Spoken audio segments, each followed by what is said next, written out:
2026년 1월의 베이징은 평년보다 더 차갑고 가라앉은 공기가 도시 전체를 감싸고 있습니다. 해마다 새해가 밝으면 중국 전역의 시선은 중남해의 입에 쏠리기 마련입니다. 특히 인민해방군의 한 해 시작을 알리는 전군 개훈 동원령은 단순한 훈련 공고를 넘어 최고 지도자의 권위와 군 장악력을 보여주는 상징적인 사건이었습니다. 그러나 2026년 1월 4일 새해 첫 업무일에 발표된 관영 언론의 보도는 이전과는 확연히 다른 기묘한 침묵이 흐르고 있습니다. 중앙 텔레비전 방송망인 CCTV의 보도에 따르면 전군 부대가 실전화 훈련에 돌입하며 엄격한 기강을 강조했다는 소식은 전해졌지만 그 어디에도 시진핑이라는 이름 석자나 그가 주창해온 강군 사상, 그리고 핵심, 구호들은 찾아볼 수 없었습니다. 이러한 변화는 우연의 일치라고 보기에는 너무나 조직적이고 의도적인 흔적이 역력합니다. 시간을 거슬러 올라가 2018년 1월 3일 중앙군사위원회가 처음으로 개훈 동원 대회를 개최했을 때를 떠올려 보십시오. 당시 시진핑은 직접 현장에 나타나 전군의 훈련 명령을 하달하며 절대적인 권위를 과시했습니다. 그 이후 2022년까지 그는 매년 중앙군사위원회 1호 명령에 서명하며 군의 충성을 독려했고 관영 매체들은 이를 대대적으로 보도하며 시진핑 강군 사상을 찬양하기에 바빴습니다. 하지만 2023년부터 분위기는 급변하기 시작했습니다. 시진핑의 훈련 소식은 점차 낮게 깔린 군방 영상으로 대체되었고 군대의 충성 맹세 또한 사라졌습니다. 그리고 마침내 2024년과 2025년을 거쳐 올해에 이르러서는 시진핑과 관련된 모든 흔적이 군의 공식 보도에서 완전히 지워진 것입니다. 정치 분석가들은 이를 두고 시진핑의 군권이 희석되었거나 이미 권력의 중심부에서 밀려나 연금 상태와 같은 연성 실각 상황에 처했을 가능성을 제기하고 있습니다. 폐쇄적인 중국 군부의 특성상 내부 사정을 정확히 알기는 어렵지만 군개혁 이후 매년 직접 훈련령을 내리던 그가 자취를 감춘 것은 명백한 이상 징후입니다. 일각에서는 시진핑이 그토록 중시하던 군대의 충성의식이 이제는 그가 아닌 다른 인물에게 향하고 있다고 분석합니다. 그 중심에는 군사위원회 부주석인 장 유샤가 있습니다. 장 유샤는 형식주의적인 행사를 기피하는 실무파로 알려져 있으며 그가 군권을 실질적으로 장악하면서 각 군종이 자체적으로 훈련을 계획하도록 명령했을 가능성이 큽니다. 최근 베네수엘라 수도 카라카스에서 미군 특수부대가 단 200명도 안 되는 병력으로 마두로를 전격 체포한 사건은 중남해의 지도부를 공포로 몰아넣었습니다. 정예 병력의 중요성을 다시 한번 일깨워준 이 사건은 겉모습만 화려하고 실속 없는 훈련에 매진해온 인민해방군의 허점을 적나라하게 비춰주었습니다. 실제로 관영 보도를 분석해보면 중국군은 대만 압박을 위한 대규모 훈련에는 열을 올리지만 정작 현대전의 핵심인 연합작전이나 여단급 사이의 실질적인 대항훈련은 턱없이 부족한 실정입니다. 이러한 전력 저하는 내부의 권력 투쟁과 맞물려 군의 기강을 뿌리째 흔들고 있습니다. 군 내부의 청산 작업은 2023년부터 반부패라는 명목 아래 잔혹하게 진행되었습니다. 로켓군 사령관과 정위가 해임된 것을 시작으로 리상푸 전 국방부장을 비롯한 수많은 장성들이 낙마했습니다. 특히 주목해야 할 점은 2025년 10월 중공 20기 사중전회를 전후해 하웨이둥 군사위원회 부주석과 하모화 군사위원회 정치공부 주임이 실각했다는 사실입니다. 이들은 시진핑이 직접 발탁하고 신임하던 이른바 복건파의 핵심들이었습니다. 시진핑의 철통 같은 신복들이 연이어 제거되는 동안 태자당 출신의 노련한 장수 장 유샤는 군내 유일한 정치국 위원으로 남게 되었습니다. 이제 군 내부에서는 장 유샤가 1인 독재에 가까운 왕권을 행사하고 있다는 평가가 지배적입니다. 과거 하웨이둥과 장 유샤는 군권의 두 축을 담당하며 묘한 긴장 관계를 유지해왔습니다. 장 유샤가 장비 발전과 훈련 관리를 맡은 무관의 실무자였다면 하웨이둥은 군 기강과 선전, 그리고 인사권을 쥐고 군을 감시하는 문관의 역할을 수행했습니다. 하지만 2024년 3월 양회 기간 중 하웨이둥이 군의 허위작전 능력을 타격해야 한다고 발언하면서 갈등은 폭발했습니다. 이는 명백히 장 유샤가 주도해온 장비 조달과 훈련 방식의 결함을 겨냥한 공격이었습니다. 그러나 결과는 예상과 달랐습니다. 장유샤 계파의 강력한 반격으로 하웨이둥의 맹우였던 포보화의 매관 매직 혐의가 폭로되었고 시진핑은 결국 자신의 신복들을 직접 처단할 수밖에 없는 막다른 골목에 몰리게 된 것입니다. 평민 출신의 하웨이둥은 태자당의 거두 장유샤의 치밀한 공세를 버텨내지 못했습니다. 이처럼 군 수뇌부의 균열은 단순한 인사 이동을 넘어 최고 지도자의 안위와 직결되는 문제입니다. 미군이 보여준 정밀 타격 능력과 참수작전의 성공 사례는 시진핑에게 현실적인 위협으로 다가왔습니다. 최근 중국 내부의 온라인 지도에서 중남해 지역이 갑자기 사라지거나 검색이 불가능해진 현상은 이러한 공포의 방증입니다. 베이징 시민이라면 누구나 그 위치를 알고 있는 고궁 옆의 중남해를 지도에서 지운다는 것은 국제적인 웃음거리가 되고 있지만 정권 내부의 심리적 압박감은 상상을 초월하는 수준입니다. 이는 외부의 적보다 내부의 백성을 더 두려워하고 자신의 위치가 노출되는 것조차 견디지 못하는 독재자의 말로를 보여주는 장면이기도 합니다. 미군의 참수작전 능력은 이제 더 이상 영화 속의 시나리오가 아닌 중남해 지도부가 직면한 가장 현실적이고도 구체적인 공포가 되었습니다. 최근 베네수엘라의 마두로를 전격 체포한 미군의 작전은 그 정밀함과 속도 면에서 전 세계를 경악하게 만들었습니다. 2026년 1월 초에 벌어진 이 사건은 단 200명도 되지 않는 특수부대원이 적국의 수도에 침투하여 최고 통치자를 잡아오는 것이 얼마나 용이한지를 입증했습니다. 과거 이란의 솔레이마니 장군을 제거했을 당시에도 미군은 단 90분 만에 모든 임무를 완수하고 유유히 철수했습니다. 당시 이란의 방공망은 아무런 반응도 하지 못했습니다. 이러한 압도적인 군사기술의 격차는 베이징의 심장부인 중남해를 향한 무언의 경고나 다름없습니다. 미 국방부 관계자들은 인터뷰를 통해 미군이 중국 지도부를 직접 타격할 능력이 있느냐는 질문에 대해 의심의 여지가 없다고 단언했습니다. 그들은 참수작전 자체가 어려운 것이 아니라 그 이후의 대안을 마련하는 것이 핵심이라고 말합니다. 즉, 시진핑이라는 인물이 사라진 뒤 그 자리를 누가 대체할 것인지, 그리고 그 인물이 미국의 우호적이거나 적어도 예측 가능한 정책을 펼칠 것인지가 더 중요한 변수라는 뜻입니다. 흥미로운 점은 미국 측에서 구체적인 이름들을 언급하기 시작했다는 것입니다. 군사위원회 부주석 장유샤와 동부전구의 새로운 사령관인 양즈빈 장군이 그 주인공들입니다. 미국이 왜 하필 이 두 사람을 주목하고 있는지, 그들과 이미 모종의 연락이 닿아 있는 것인지는 알 수 없지만 이는 중남해 내부의 불신과 분열을 가속화하는 강력한 심리전이 되고 있습니다. 이러한 외부의 압박에 시진핑이 느끼는 공포는 기괴한 방식으로 표출되고 있습니다. 최근 중국의 주요 온라인 지도 서비스인 바이두와 고덕 지도에서 중남해라는 단어 자체가 사라진 현상이 바로 그것입니다. 지도에서 중남해를 검색하면 엉뚱하게도 베이징 외곽의 통저우 지역으로 위치가 지정되거나 아예 검색 결과가 나오지 않습니다. 고궁 바로 옆에 위치한 중남해를 지도에서 지운다고 해서 미군의 정찰 위성이나 첨단 유도 미사일을 피할 수 있는 것은 아닙니다. 베이징 사람이라면 누구나 다 아는 장소를 가리는 이 행위는 전 세계적인 조롱거리가 되었으며 중국 네티즌들 사이에서는 세기의 코미디라는 비판이 쏟아지고 있습니다. 이는 결국 외부의 공격보다 내부의 민중이 자신의 거처를 아는 것을 더 두려워하는 독재자의 불안 심리를 그대로 드러낸 사건입니다. 정치적 공포가 지도에서 지명을 지우고 있다면 잘못된 국가 전략은 지도 위에 거대한 섬 하나를 통째로 경제적 나락으로 밀어넣고 있습니다.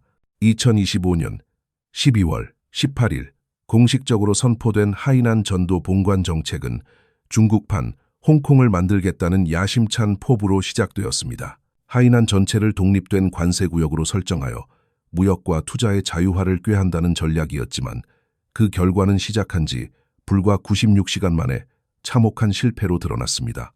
중남해의 안락한 소파에 앉아 서류상으로만 국가 전략을 구상하던 이들에게 이 96시간은 찻잔 속의 미미한 물결이었을지 모르나 하이난에 전 재산을 투자한 900만 명 이상의 상주 인구와 외지 투자자들에게는 신앙이 무너지는 고통의 시간이었습니다. 봉관 이후 하이난의 물가는 비정상적으로 폭등했습니다. 열대 지역인 하이난에서 생산되는 바나나 한 근의 가격이 봉관 전보다 3배 이상 오른 4.68위안까지 치솟은 반면 내륙인 후난성에서는 1.68위안에 불과한 기현상이 벌어졌습니다. 정부가 약속했던 무관세 혜택은 일반 서민의 생활 물가에는 전혀 반영되지 않았습니다. 무관세로 인한 이익은 면세 사업권을 독점한 국영 기업들과 높은 임대료를 챙기는 기득권층의 주머니로만 흘러들어갔습니다. 소비 천국을 꿈꿨던 하이난은 순식간에 국가가 주도하는 거대한 사기극의 무대가 되어버렸습니다. 서민들은 세금이 면제된 제품을 사는 것이 아니라 또 다른 형태의 가혹한 세금을 내고 있는 처지가 되었습니다. 가장 처참한 곳은 부동산 시장입니다. 과거 동북과 화북 지역의 은퇴 노인들이 겨울을 나기 위해 몰려들며 지탱되던 하이난의 부동산 거품은 봉관과 함께 산산조각 났습니다. 2025년 12월 22일 기준으로 해구와 사마 지역의 중고주택 매물은 순식간에 15% 이상 급증했습니다.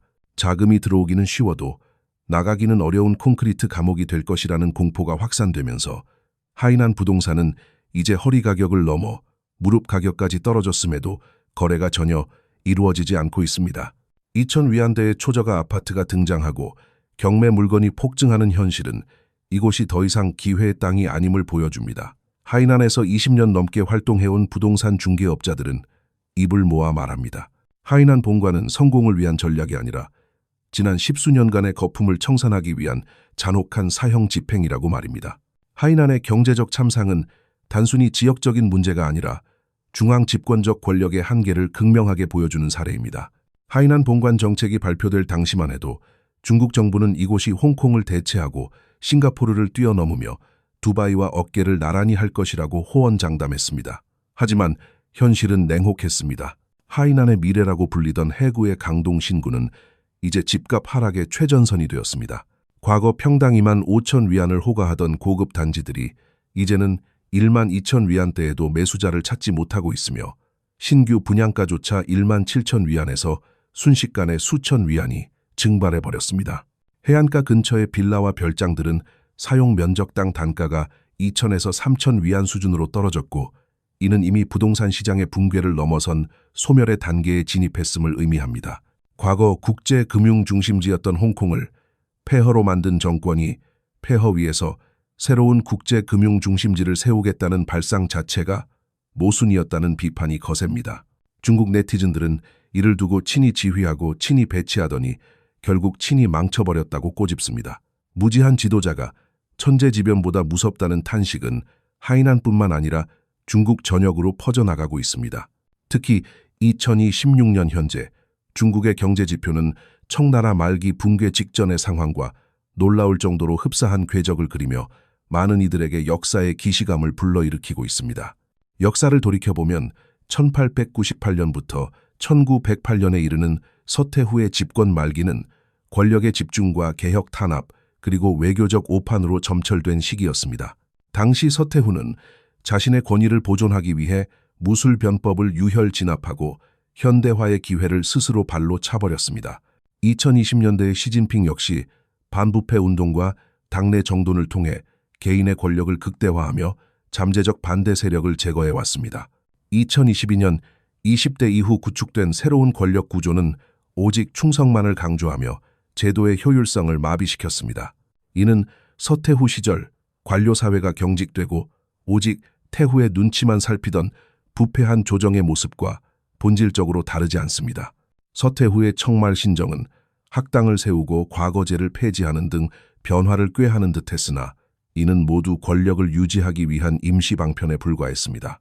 마찬가지로 시진핑이 추진한 중국의 꿈과 전면 심화 개혁 역시 실천 과정에서 국가의 통제와 감시만을 강화하는 방향으로 선회했습니다. 전국 통일 대시장과 통일감독 집행을 강조하는 논리는 개혁개방 초기 가졌던 분권의 정신을 완전히 부정하는 것입니다. 2025년 경제 하강의 압박 속에서 집권층이 선택한 집권 강화 노선은 서태후가 의화단의 민족주의 정서를 이용해 외세에 대항하려 했던 위험한 도박과 닮아 있습니다. 이러한 선택은 국가의 장기적인 발전 가능성을 훼손하고 내부 불안 요소만을 가중시킬 뿐입니다.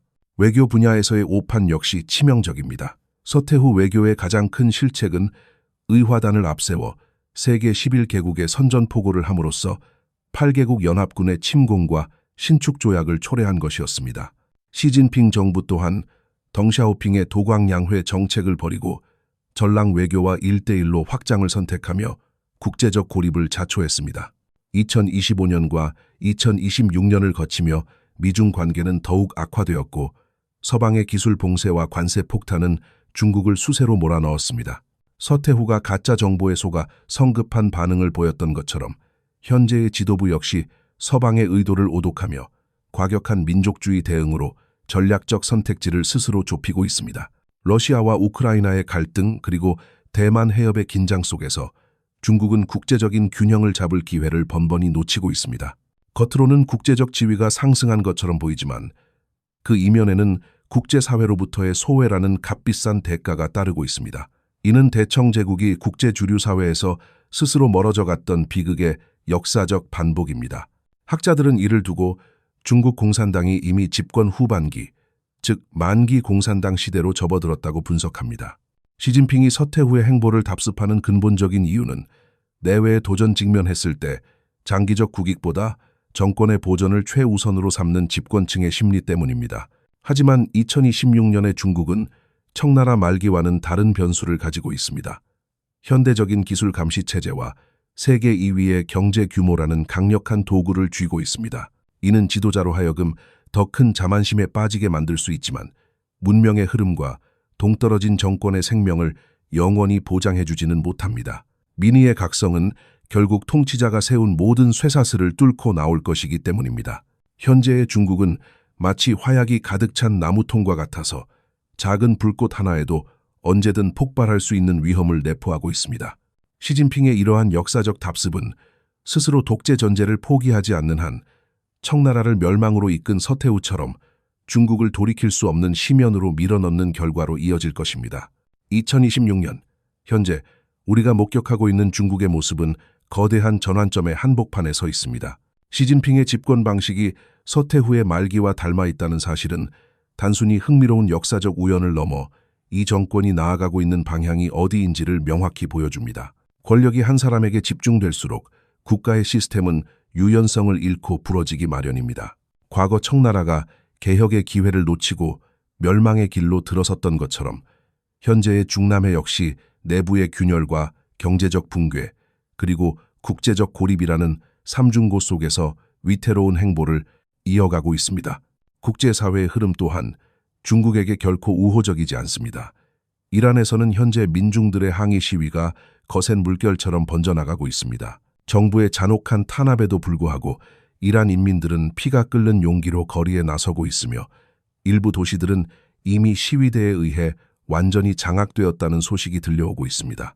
압제에 굴하지 않는 이란, 인민들의 모습은 전 세계 독재 정권들에게 커다란 경종을 울리고 있습니다. 이번 시위가 이란의 정치 지형을 완전히 바꿀 수 있다는 전망이 나오면서 이는 비슷한 통제사회에 갇힌 이들에게 희망의 메시지가 되고 있습니다. 미국의 대외 정책 역시 과거와는 비교할 수 없을 정도로 강경해졌습니다. 트럼프 행정부는 최근 공해상에서 러시아 유람선을 전격 납포하여 미국 본토로 압송하는 등 러시아에 대해 한치의 물러섬도 없는 태도를 보여주고 있습니다. 이는 국제 질서를 재편하려는 미국의 의지가 얼마나 확고한지를 보여주는 사례입니다. 더욱 결정적인 소식은 베네수엘라에서 들려왔습니다.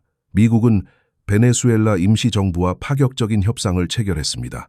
베네수엘라는 미국의 5천만 배럴의 석유를 매우 유리한 가격으로 공급하기로 했으며 그 대가로 미국은 베네수엘라의 안정을 보장하기로 했습니다. 무엇보다 주목해야 할 점은 이 협상의 조건입니다. 트럼프 대통령은 베네수엘라 임시정부에 중국과 러시아 그리고 이란과 쿠바와의 모든 관계를 완전히 단절할 것을 요구했습니다. 철저한 친미 정책을 천명하라는 미국의 압박에 베네수엘라 정부는 생존을 위해 그 길을 선택할 수밖에 없을 것입니다. 이는 중국이 오랜 기간 공들여온 남미의 전략적 요충지를 한순간에 잃게 되었음을 의미합니다. 우방국들이 하나둘씩 등을 돌리고 경제적 생명선이 끊기는 현실은 시진핑이 직면한 또 다른 악재입니다. 우리는 지금까지 중국 군부 내의 권력 이동과 중남해를 엄습한 공포, 그리고 하이난의 경제적 몰락과 역사적 대자비를 함께 살펴보았습니다. 이 모든 현상은 하나의 결론을 향해 가고 있습니다. 그것은 바로 민의가 진실이며 민심이 곧 힘이라는 사실입니다. 아무리 강력한 기술로 국민을 감시하고 지도를 조작하여 자신을 숨기려 해도 깨어난 시민들의 눈과 마음을 영원히 가둘 수는 없습니다. 2026년의 중국은 이제 과거의 낡은 굴레를 벗어던지고 새로운 문명의 흐름에 합류할 것인지 아니면 역사의 뒤안길로 사라질 것인지 선택해야 하는 운명의 시간에 직면해 있습니다. 역사는 반복되지만 그 반복을 끊어낼 수 있는 것은 결국 그 시대를 살아가는 사람들의 선택에 달려 있습니다. 독재의 어둠이 짙어질수록 새벽이 가까워졌음을 우리는 잊지 말아야 합니다. 오늘 우리가 나눈 이 깊이 있는 분석들이 여러분이 세상을 바라보는 눈을 더 넓혀주고 진실에 한 걸음 더 다가가는 계기가 되기를 바랍니다. 중국의 변화와 세계 정세의 흐름은 앞으로도 계속될 것입니다. 우리는 그 변화의 목격자이자 동시에 역사의 주인으로서 깨어있는 시각을 유지해야 합니다. 오늘 준비한 이야기는 여기까지입니다. 우리가 함께 나눈 이 통찰이 여러분에게 가치 있는 시간이 되었기를 바랍니다. 앞으로 다가올 2026년에 더 많은 진실과 숨겨진 이야기들을 놓치지 않으시려면 계속해서 관심을 가져주시길 부탁드립니다. 여러분의 생각과 경험이 담긴 소중한 이야기들도 언제나 환영합니다. 미니가 승리하는 그날까지 진실을 향한 여정은 계속될 것입니다. 시청해 주셔서 감사합니다.